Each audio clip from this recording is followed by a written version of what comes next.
Hey, it's Mindy with Astrology by Love, here for the Capricorn Sun, Capricorn Rising horoscope. This is going from the new moon in Capricorn on December 30th to the new moon in Aquarius on January 28th. So thank you for hanging out with me today. Please like and subscribe and comment. It helps the algorithm.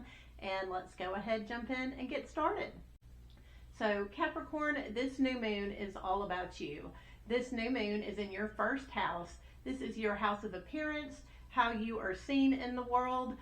Maybe news comes out about you and people look at you differently. This could be a new haircut, a new wardrobe. Something about the way you look changes though, and this is in a positive way. This is a beautiful new moon. It's not a very strong new moon, but the energies are beautiful. They are supportive. It is a great moon. And so that energy takes place on December 30th at 9 degrees of Capricorn. So then on December 31st, Mercury makes a trine to Chiron. So Mercury currently is in your 12th house of the subconscious. So when this takes place, recently you have just been knowing things. You have just had like a sixth sense that has been on point with Mercury going through your 12th house. Chiron is currently in your 4th house of family, upbringing, and there is some kind of beautiful healing energy that's going on. You're realizing something, you're having an aha moment, you are just forgiving and letting it go. This is a beautiful light energy. Also in the background, Mars is opposite Pluto. So Mars is in the sign of Leo right now, going retrograde. This is your 8th house. This is your partner's finances. You've been kind of motivated to dig up some dirt on your partner or just question them. You've been suspicious about what they're doing. And there is a power struggle because Pluto has recently entered your 2nd house of finances. So your focus recently has really been drawn to money, Capricorn. And there is some kind of financial squabble probably brewing, probably coming to a head around December 31st and January 1st. So that's when those energies kind of come to a head. So be prepared. I mean, I know you've got your I's dotted, your T's crossed, but this could really kind of be an ugly thing between you and your partner. So just be aware that energy's there. On January 3rd, Venus enters the sign of Pisces. So this is your 3rd house. This is your siblings. This is your community. This is learning by reading a book or by going and experiencing it yourself. This is a beautiful time to take a day trip to learn about something. Venus is there. You're going to be enjoying your community, enjoying your siblings, and that energy is there for the rest of the month, which is great because Saturn has been in your 3rd house for the past 2 years. Your neighbors have maybe felt distant, far away, formal. You've not been able to connect with your siblings like you used to. There's just feels like there's a bit of a distance there. So Venus is bringing a pleasant time into this area for the rest of the month. On January 4th, the Sun is sextiling Saturn in your 3rd house. So for just a brief moment, you being in the spotlight, your new start, the way you're looking is causing some restrictions in your community or with your siblings. They're kind of blocking you for a moment. Now this is a quick energy. It's basically lasting just on January 4th, but be aware that energy will be there. On January 6th, Mercury in your 12th house of the subconscious is squaring Neptune in this 3rd house. This is the same house we were just talking about, siblings, community. So you are not going to be seeing things clearly on January 6th, January 5th, and 6th leading up to it. So if you can refrain from making any decisions about your community, about your siblings, I would suggest it because you are just not going to be seeing things the way they are on that day. Also on that day, Mars retrogrades into Cancer. So Cancer rules your 7th house. This is long-term relationships. This is partners, spouses, anyone that's been in your life for at least 2 years that you consider a confidant. And so you are feeling demotivated to be around them. When Mars moves into Cancer, you're going to feel nitpicked by them. You're not going to feel appreciated. This really isn't a fun energy. Mars is going to be there, go in retrograde the rest of the month though, Capricorn. So just kind of be aware, give your partners a little bit of grace, but know this energy is coming. On January 8th, Mercury moves into Capricorn. So people are going to start thinking about you. They're going to start talking about you. On January 8th, you may hear from some folks, get an email or a phone call from people you haven't heard from in a while. You're going to be on people's minds, Capricorn. Also on January 8th, the sun is going to square Chiron. So Chiron, once again, is in your 4th house of upbringing, of family, and this is going to be a little bit more of a rough energy. So you being in the spotlight is going to frustrate what's going on in the home. Like, people are going to get their feelings hurt. They're going to be overly sensitive. It may be a bit of a frustrating energy, so just be aware that that could happen, Capricorn. On January 13th, Mars is trining Neptune. So Mars is in your 7th house. This is your partner. These are your long-term relationships, and it's making this beautiful connection to your community, to your siblings, that 3rd house energy.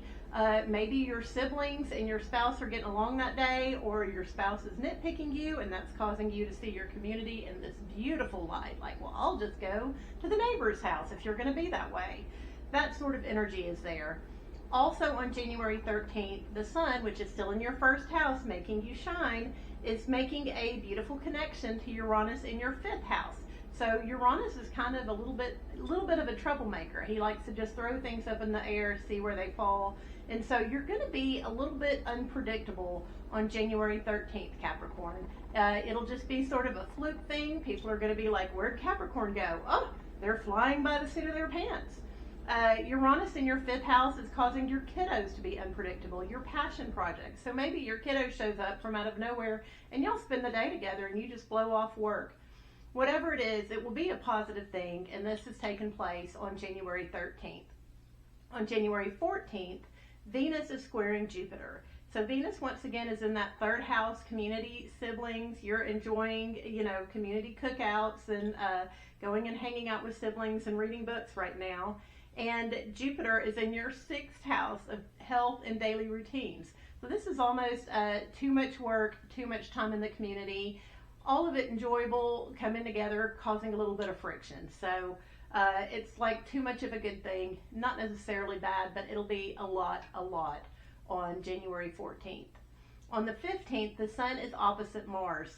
So the sun, still in your 1st house, is kind of triggering your spouse. You may feel them be a little bit more nitpicky than usual, not want to hang out with them. There's going to be some conflict there. Once again, this is a quick energy, but you can expect that to happen on January 15th. On January 18th, the energy is there for you to have some kind of standing in the community or with your siblings. You'll be looked to as a leader. This is also the energy of some kind of contractual agreement. So maybe there's a new HOA position and you're nominated for it, Capricorn. But something about beauty being structured in the community makes you look good and goes with it. And so people are naturally thinking about you for whatever's going on in the community and with your siblings. So definitely the energy of verbal agreements and contractual agreements is there, and that's on January 18th. On January 20th, the sun moves into Aquarius. So Aquarius is your 2nd house, your finances. The spotlight's going from you to your money. And so paying attention to your money is going to be important to you the rest of the month. The next day, on January 21st, the sun lines up with Pluto. So there is a new start with your finances. Pluto moved into Aquarius last year and is causing you to focus on your finances. Get them perfect. Get your investments down right. Get your bonds in order. Get your bank accounts organized. All that has become super important recently, and the sun is coming and triggering this energy yet again. It'll be a good day to go over things, maybe up your organization or your perfection of your finances on that day. Also on January 21st, Mercury is squaring Chiron. So Mercury is still in your 1st house. It's causing people to think about you, and it's triggering some hurts and wounds that have taken place within the family. So you may feel a little bit tender on that day, Capricorn. I know emotions aren't your thing. You're not like, oh yay, I want to cry, but just if you're feeling a little tender on the 21st, that's why. On January 23rd, we've got lots of different energies going on. So Mars is opposite Mercury. Mars is also sextile Uranus, and then Mercury is trine Uranus. So all these energies are kind of working together. Mars is in your partner's house, your long-term relationships, long-term partner's house, and it's coming against what people are thinking or saying about you. So you could very much feel attacked that day, unfairly treated, unfairly thought about. This energy may be happening to your spouse instead, but there's something about the unpredictability with your children and passion projects that somehow makes this work out. So there's a lot of drama, but it winds up being okay in the end. Then on January 25th, Venus in your community, your siblings, is trining Mars. So something about your spouse and your community getting along. Maybe you are feeling like, oh my gosh, I need to get out into the community because you and your spouse are kind of distant. But there's some kind of pleasurable energy there. Definitely go for a walk in the community with your spouse that day. The energy's there and it's beautiful for that. On January 26th, Mercury is sextile Neptune. So Neptune, once again, is in that third house. So when it comes to spiritual practices, music, meditating, people are thinking about you. This would be a wonderful day to go do yoga in the park with your neighbor. This is a wonderful day to read from one of the holy ancient manuscripts. This is a beautiful, gentle energy, though. The energy from the 25th and the 26th of January, Capricorn, that'll be an enjoyable weekend for you. Then on January 28th, we have the new moon in Aquarius. Capricorn, this is once again in your house of finances. So there will be another new start in your finances on January 28th, and we will talk about that in the next horoscope video. So I appreciate you hanging out with me today, and I will see you again soon. Thank you, Capricorn.